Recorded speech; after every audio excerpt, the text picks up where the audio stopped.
Okay, we're gonna start with uh, the war and branch of service that you were in, I was in Vietnam and I was in the Navy. and your rank. When I was discharged, I was an E5. Were you drafted or did you enlist? I enlisted Where were you living at the time? on a dairy farm in Kentucky. Why did you join? I lived on a dairy farm in Kentucky. Why did you pick the service or branch that you joined? They were the only ones that would take me. Do you recall your first days in service? Yeah, homesick. I was 17 years old. Really didn't realize what I'd gotten myself into. But after the first couple of weeks, it all worked out. Tell me about your boot camp training experiences. Boot camp wasn't all that much. It was like, just very, very basic. It was exercise, calisthenics. There was a lot of classroom work, uh, history, things like that of the Navy. No big deal. But it was just kind of exactly what is referred to, basic training. Do you remember your instructors? Oh yeah. Oh, you never forget a drill instructor. You never forget him. He's tough. He's uh, obnoxious. He's a know-it-all. He knows everything, and then he knows nothing at the same time. But yeah, you remember them. How did you get through it? Refuse to be beaten. You're not going to beat me. It's determination, and I think everybody who goes in there has that same feeling. They don't. They don't want to give up. You won't quit. You're not going to let some guy like this beat you down and beat you. It's just not going to happen. Where exactly did you go?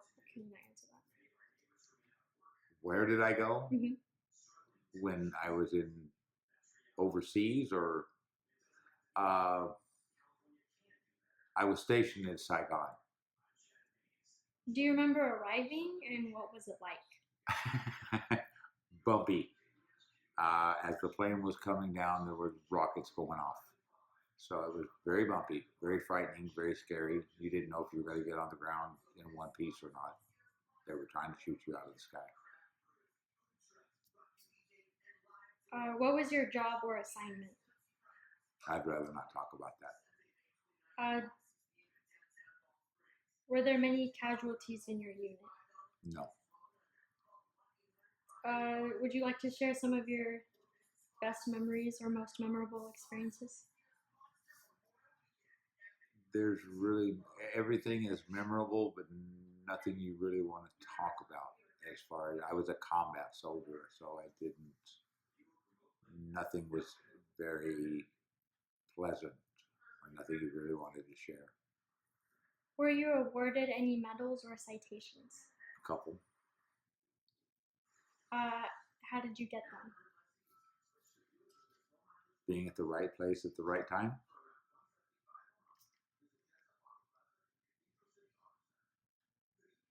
How did you stay in touch with your family? Letters. When we were when we were at our base camp, we would get mail call about once a month or so, and we were able to receive mail and send it out about the same way. What was the food like? Wasn't like mom. No.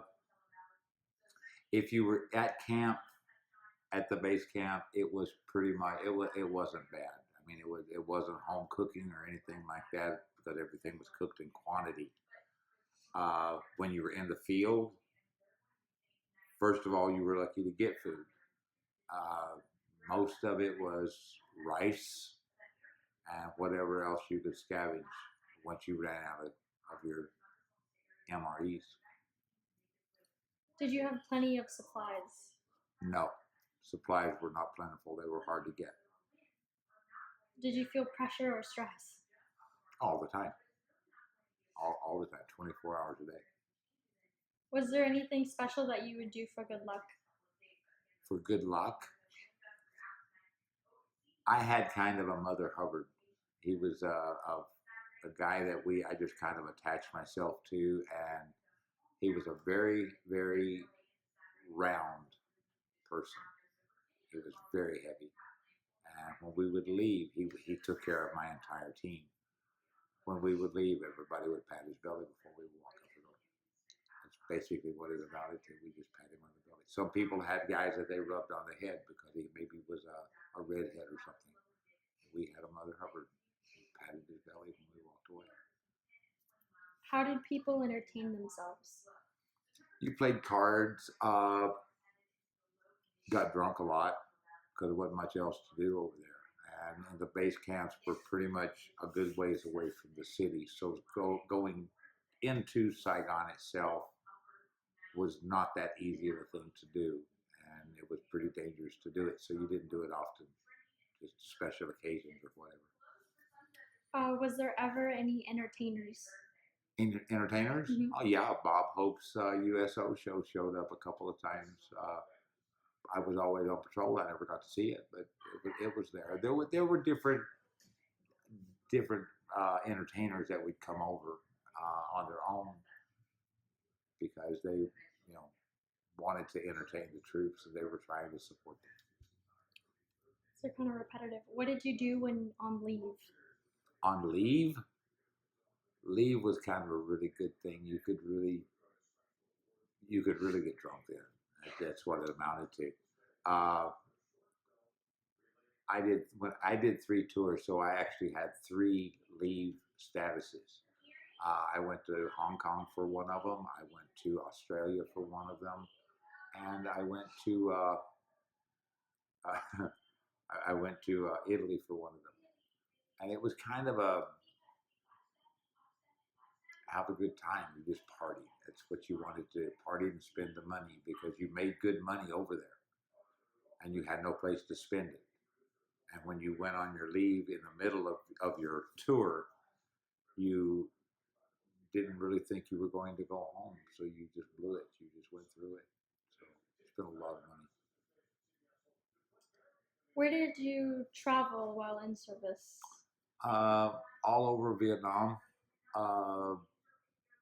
Like I said, went to Hong Kong. So I've been to China. I've been to Australia. I've been to Italy, and this was all when I was in the military.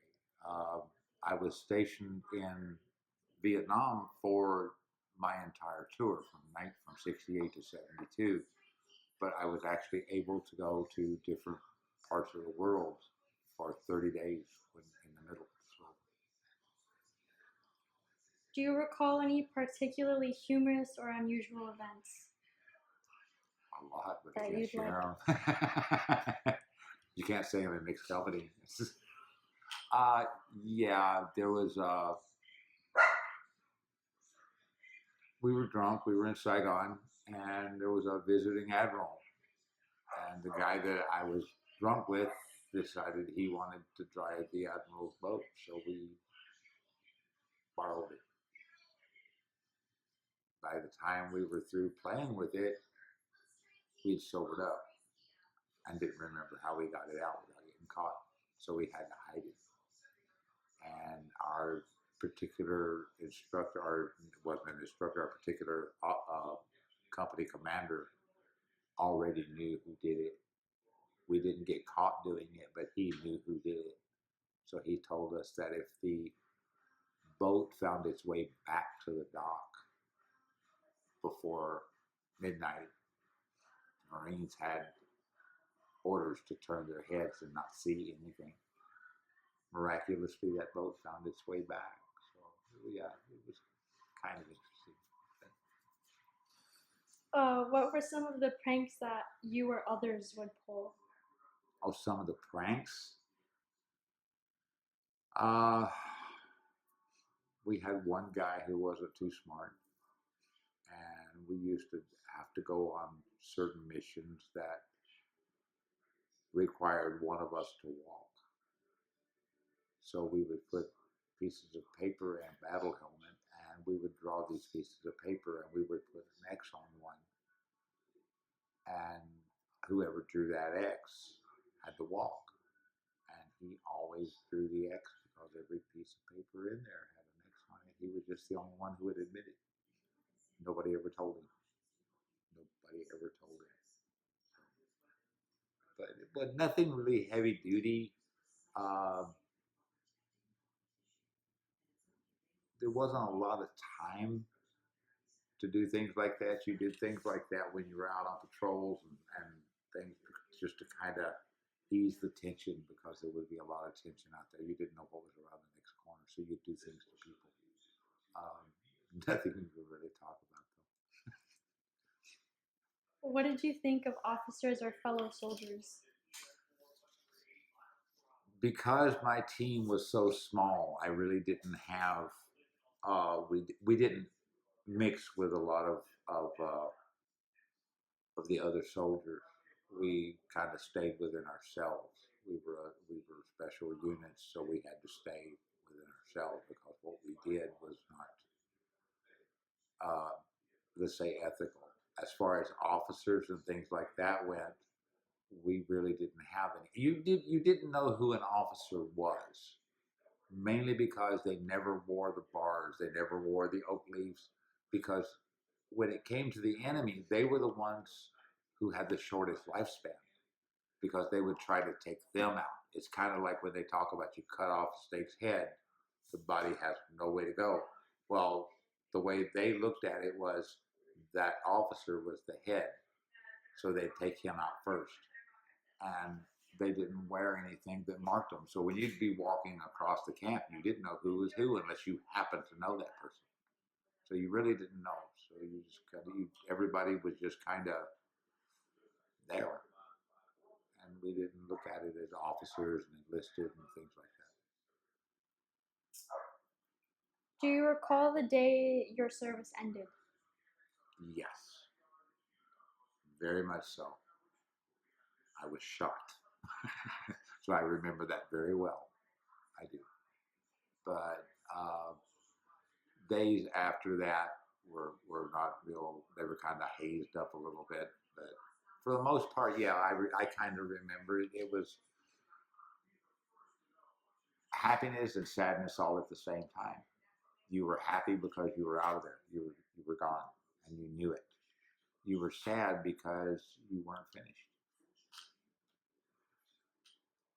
Do you remember where you were?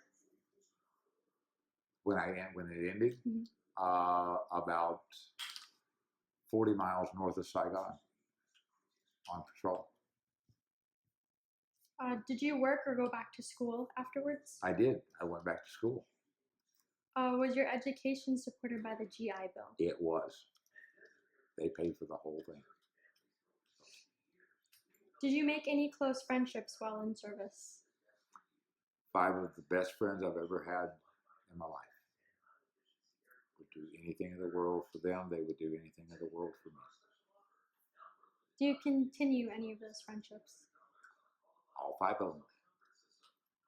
Did you join a veteran organization? No. What did you go on to do as a career after? I became a cardiopulmonary therapist. Did your military experience influence your thinking about war or about the military in general? That's kind of a loaded question. Yes, it did. I would have to say that I'm a lot more supportive of the military now that I know what they go through. It's not all the glamour that you watch in the movies. It's not like that at all. That's Hollywood, and reality doesn't work like that. So, yeah. Do you still attend reunions? No. How did your service and experiences affect your afterlife? Grew up very quick. Really didn't figure I had a childhood. When I went in the military, I was 17. Uh, So, and when you're 17 years old and you go into combat, you grow up fast. So it made you appreciate life. You found out how quick it could be taken away. So life became very precious. And that's not the way it is anymore out here. It's just, you know, life's cheap. Not to me. Is there anything else you would like to add that we have not covered in this interview? No. Thank you. Absolutely not. That was a question you didn't even have to ask. And you know it, huh? Are we done? We're done. Thank you. Cool.